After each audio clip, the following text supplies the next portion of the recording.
Rochas. As rochas, elas são aglomerados de minerais. É a união natural entre os minerais. A rocha é uma coisa natural, né, composta pela própria natureza. E ela é composta dos químicos, né? Aí tem a definição do tipo de rocha que é, de acordo com a sua composição, o tipo de mineral que compõe, de acordo com o tipo de formação dessa rocha, ela tem a sua classificação. Exemplos de rocha: quartzo, grafita, calcita, mica, feldspato, talco, diamante. São rochas mais conhecidas, rochas muito utilizadas nas atividades humanas. São 3 tipos básicos de rocha, de acordo com a sua formação, de acordo com o jeito que ela surgiu, que ela foi formada na natureza. As rochas, elas provêm do material, né, de formação da Terra.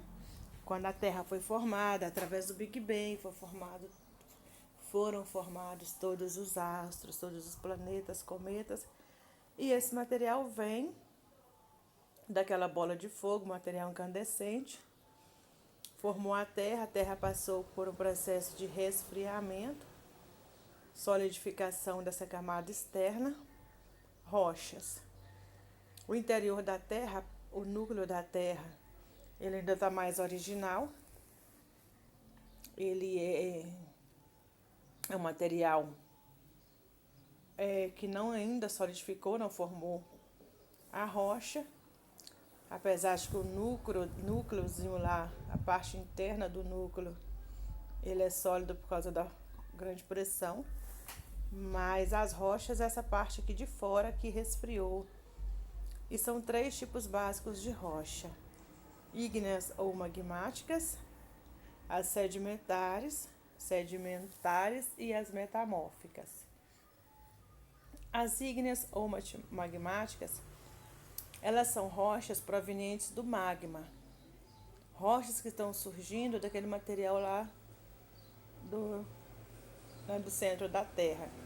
Quando ele derrama para fora, quando ele sai para fora, ou quando ele sobe até próxima à superfície e solidifica, se torna em uma rocha. Ela é chamada magmática porque provém do magma da Terra. E também chamada de ígnea, que vem de original, de rocha inicial. As rochas magmáticas, elas são chamadas de rochas-mãe, porque na verdade todas as outras rochas, um dia, elas já foram rochas magmáticas, porque elas já foram magma, porque elas já foram esse material inicial da formação da Terra.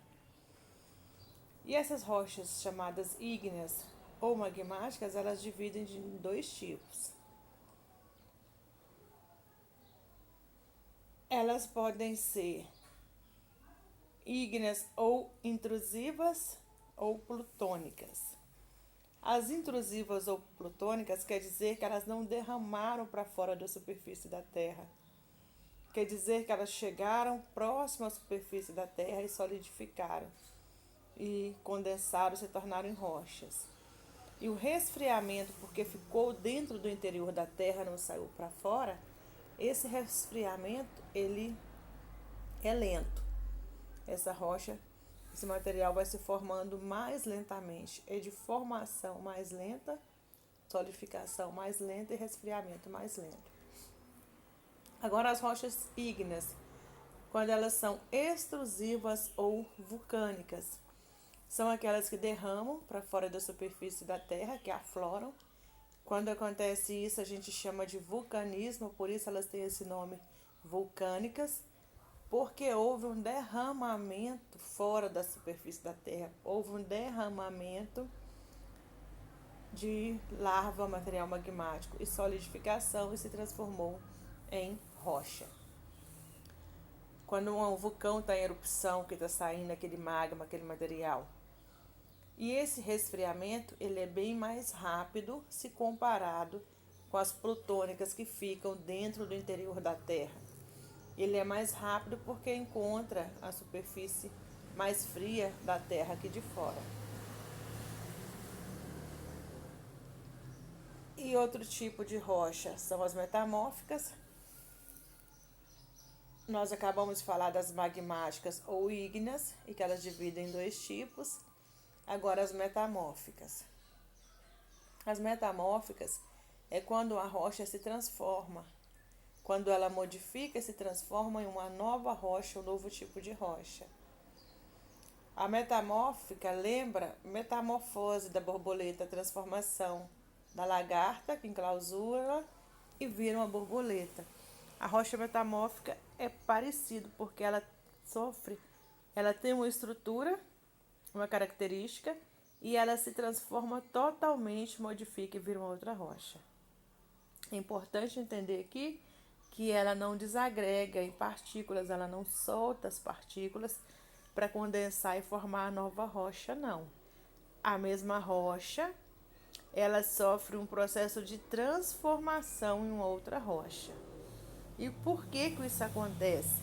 Por causa da pressão e do calor que é exercido sobre ela. Muito calor, muita pressão, calor, pressão e principalmente se ocorrer uma oscilação de temperatura, uma mudança brusca na temperatura vai facilitar esse processo de metamorfose, de transformação. Uma rocha, de repente, ela está fria e ela sofre um aquecimento muito rápido. Ou ela está superaquecida, de repente ela sofre um resfriamento. Mas só a pressão e o calor já pode fazer essa alteração, essa transformação. E uma das rochas mais resistentes, mais duras, é o diamante. E ele é obtido através desse processo de metamorfose, de transformação por pressão e calor. Agora as rochas sedimentares. Acabamos de falar que rochas são aglomerados de minerais e que tem três tipos de rochas. Rochas as chamadas ígneas ou também chamadas magmáticas. Um outro tipo que são as metamórficas e agora as sedimentares. As sedimentares, ela é uma rocha que se forma a partir de uma outra rocha. Ela é diferente das metamórficas porque ela não sofre uma metamorfose. Ela só desagrega, solta em partículas, e essas partículas, ou uma areinha, ou um pozinho, uma terra, isso vai acumulando novamente e torna se juntar, compactar e formar uma nova rocha. No decorrer do tempo, esse material que desagrega de uma rocha vai sendo juntado em outro local, geralmente carregado para as áreas mais baixas. Nessas áreas mais baixas vão acumulando e compactando. E esse tipo de rocha, ela forma por camadas, estratos. Por quê? Vem ali alguns milhões de anos, acumula uma parte compacta. Vem mais alguns milhões de anos, o material que se juntou novamente ali por cima, compacta. E ela forma tipo umas lajes. Ela forma como se fosse camadas, estratos. Nessa rocha sedimentar, então, é possível a presença dos fósseis. Fósseis, restos vegetais e animais, às vezes, ficam incrustados nessas rochas. Por ser esse processo de acúmulo de material e compactação, permite a presença de algum animal morto, vegetal, e vem mais material sedimentado e acumula e compacta em cima, e esses fósseis ficam ali no meio da rocha. As outras rochas não tem como acontecer, é mais difícil acontecer o processo de fóssil, a presença de fóssil. E as rochas sedimentares, da mesma forma que as rochas magmáticas, elas se dividem. As magmáticas se dividiram em duas lá, se lembram? As magmáticas, olha, elas se dividiram em intrusivas ou plutônicas e extrusivas ou vulcânicas.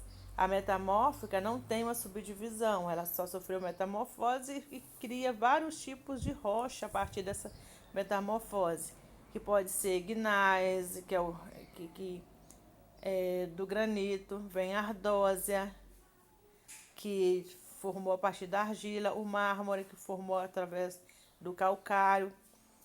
E houve uma metamorfose, a transformação. Ela não subdivide em vários grupos, só dá rocha diferente de acordo com o material que foi destinado para transformar em outra rocha. Agora, as sedimentares, igual às magmáticas, elas dividem. Elas dividem aqui em clásticas, químicas e orgânicas. As rochas clásticas é como se fossem as clássicas, as mais comuns sedimentares. Ela é tipo de rocha, desagregou, juntou, compactou, formou rocha sedimentar clástica. Agora, quando essas rochas elas têm uma reação química de alguns minerais nela, elas são chamadas de rochas sedimentares químicas. As químicas é mais naqueles terrenos calcários, onde a gente vê a formação de grutas. Por quê? A reação dos minerais que estão presentes nesse terreno calcário com a presença da água faz surgir aqueles buracos, aqueles ocos, faz surgir as grutas. Eles vão acontecer nas rochas sedimentares químicas. Então, todo local onde você perceber formação de grutas, como é o caso que vem no nosso caso em Paracatu, aqui, da região da Lagoa de Santo Antônio, atravessa a rodovia, a PAI, vai até Vazante, essa formação é onde houve presença, tem a presença de rochas sedimentares. É de terreno sedimentar que formam químicas, sedimentares químicas que formam as grutas. E temos também as rochas orgânicas, que é oriunda de restos de animais. Ou também pode acontecer restos de vegetais, material orgânico, vegetal ou animal. Esses restos de animais lá incrustados no meio das rochas orgânicas. Então é isso. Para início de conversa, qualquer dúvida eu estou à disposição.